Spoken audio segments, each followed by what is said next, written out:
know, Khenpo Tsewang means the great scholar and the great siddha. The great scholar that we knows all the five sciences or five arts of science, major five sciences, and the five minor sciences, that he masters of all those knowledges. But not just only that become the intellectual on the brain, waves of the brains. What he learned, he absorbed it in the heart. That's where he become the drupa, drop, siddha. So he is master, scholar of the scholars, and siddha of the siddhas. This great teacher put all the entirely practical aspect of the Buddha teaching, so simple, so spiritual, that we can use that as daily our practices, that we can carry on that. With instructions, pointing out instructions. As he said, pointing out to the old ladies, style is the best way, and we like to make the difference in our lives. That's what he said in the beginning time. So we move forward with these teachings. Now, with this teaching, as I said many times, and you know, but however, again, following the footsteps of the ancient, those great masters in the Nyingma schools, they always reject back where we came from with teachings. So in that way, with this, and also reminding entirely this teaching, how much all these things. So this teaching has simply say, like, add great songs. And among that add great songs, we completed 4 songs. We went through those. We went through the essential point of the meaning of teaching that we can highlight, that can benefit. Maybe we didn't go word by the words exactly, but essential meaning of this teaching. And then, of course, this is commentaries here too, that you can look to the 2 commentaries. But it is the essential point, highlight of that. And the first one is then, first song is so important to receive the teachings, but that is more important to practice. One you put practices is so important, we should bring all practices more simple, so something that we can handle. We can put that into practice, not just as a record or the list of in our notebooks, but something that we can really make tangible. That's what it is. We need to begin to that, and then that is the second and third songs. And that second and third songs is the teachings on the specifically known as 4 renunciations, or particularly also is known as the teachings of the Buddhas. First, Four Noble Truth, the teaching. Among the Four Noble Truth, the teaching, it is the teachings on the suffering truth and the cause of suffering truth, and kind of reflecting on that very well. And then third, so the next one is the fourth. Fourth one is the teachings, and then we follow the path. Now path truth. And then we follow the path truth, we will reach the nirvana or the enlightenment and the realization. And that is then, there is 2 stages. One stage is known as the kind of bring the all entire Buddha teaching to simplify that, and which is known as the Hundo practices in a general way, practice lineage terminal, Hundo practices. And that is what all that 4th chapter is, practice. And today is what we begin, teachings on the essential meanings of the inner tantra teachings on the visualization, and teachings on the complicated stages, practical teachings. That is essential meanings of the particularly inner tantras. And then as well as also essence of the Mahayana teachings. Now, what this great master did, and what Buddha did actually, what Buddha did. First, his teaching was what? Teachings, we repeat many times, is teachings on 4 noble truths. He gave the teachings on the 4 noble truths.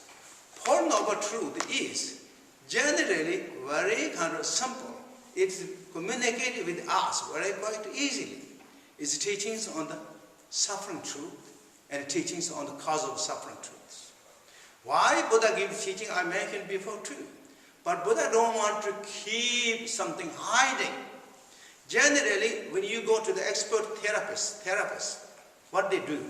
First, they're going to reveal all the toxic things that is hidden under our physical or the mental states. They're going to reveal that. They're going to speak out that. You're going to pull out, not going to hide that. and hide that, and hide that, and cover up, and cover up, cover. You're going to bring up that. That is first treatment. When we go to, treatments. All this is what they call the natural things, detoxifications. When you go to the detoxifications, first you have to bring up whatever it is intoxicated. You have to bring. These suffering truth, cause of suffering truth, they are like troublemakers. They made us trouble.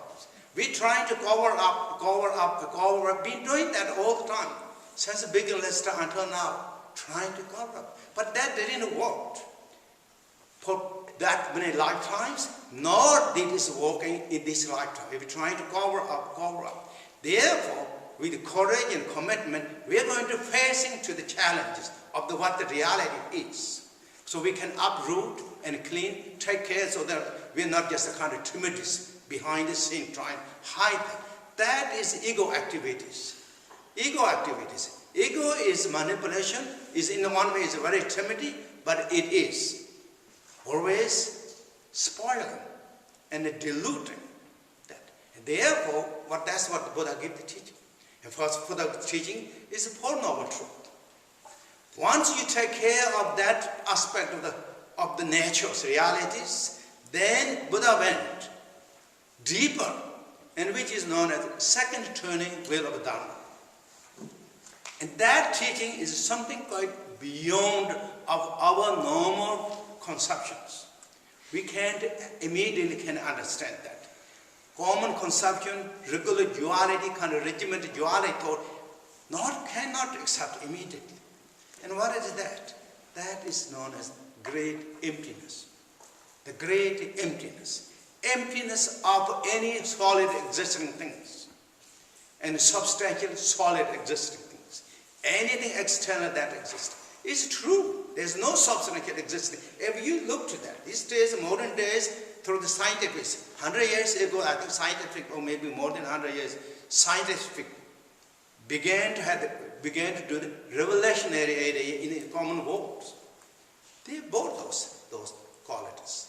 There's no substantial solid existence. Now they're talking about what? I don't know much about, but you know more. The string theories, all that. But there's no substantial solid existing. That is what is empty. And behind the string theories, what is there? If you go further than string theories, quantum physics string theories, what is there? This is not just only there, certain areas there, but this is whole, this galaxy, the universe. What we see, what we think, or what we hear, all is the same. Then not just only the object is that, but the subject itself. One is looking at string theory. One is discovering that the quantum physics theories. That intelligence is the same. Nothing different. You check that. If you find, nobody find. Einstein? Einstein did not find. Carl Siegel, I think, who was great professor in the Cornell universities, I think, he didn't find. And I'm sure you know more those great now, modern, those physics, quantum physics scholars. They didn't find. It's the same thing. Even they don't want to omitting of what the subject is. Or maybe they don't like to hold on to that. But there is no difference. It's the same. That's what Buddha gave the teachings. Everything is open. Everything is infinite. Everything is freedom. There's no structurally, regimentally forced and standing resistance. It's all open. That's what the Buddha lead. To like to show the nature where things are. That's what, again, Buddha is known as the great teacher who showed exactly where things are. For those reasons, Buddha, you are in the Buddha's teaching always, not overstated, not understated. Or I use many times the word exaggerated in the deprecated. Exactly as it is. Not high, not low, as it is. That is what? That is the hallmark of the great teacher of the Buddha. The great symbol of the great teacher, or the sign, his hallmarks, showed exactly as it is. Also, he lead that as skillfully as we are advancing. We are ready to accept. We are ready to adjust that knowledge. But that's what gives this.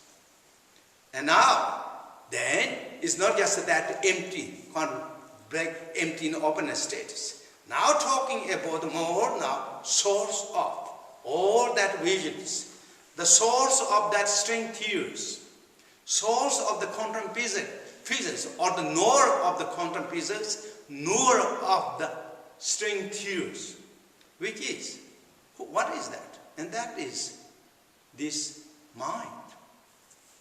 As I said, the nature of the mind and string theories, or whatever they form, is the same. There's no differences. But mind is something more than what you see in external objects, the string theories. Mind has the inconceivable quality and knowledge. Knowledge and power. Power is something unique. Therefore, mind is known as the Buddha nature, a waking nature. Mind has the waking energy, waking nature, which is inseparable with that openness nature, that freedom nature. It's not burdened, that waking energy is not burdened, not blocked the freedom of the mind, the infinite of the mind. Now from today here, the great master Raga is going to begin that teaching, how this mind is so special, how this mind is so, can emanate in anything that what we like to see. It is everything. And this is, mind is everything. And mind is, your mind is the center of your universe. And my mind is center of my universe. And mind is everything. From there, our perception, conception, our activity begins from this emptiness mind, from this awakening mind. And therefore, mind is the center of our kingdom or our queendoms, or both. It is our or yours. And that is what the great master begins. In order to begin this, again, in order to explore this nature, this teaching Buddha taught second turning wheel of Dharma, and then as well as third turning wheel of Dharma. And then all the Vajrayana teaching the Buddha taught. Now it's the same. Nature is the same. Only where we discover, where we connect. Nothing, nature didn't change. Any circumstance, anyways. In order to begin this, in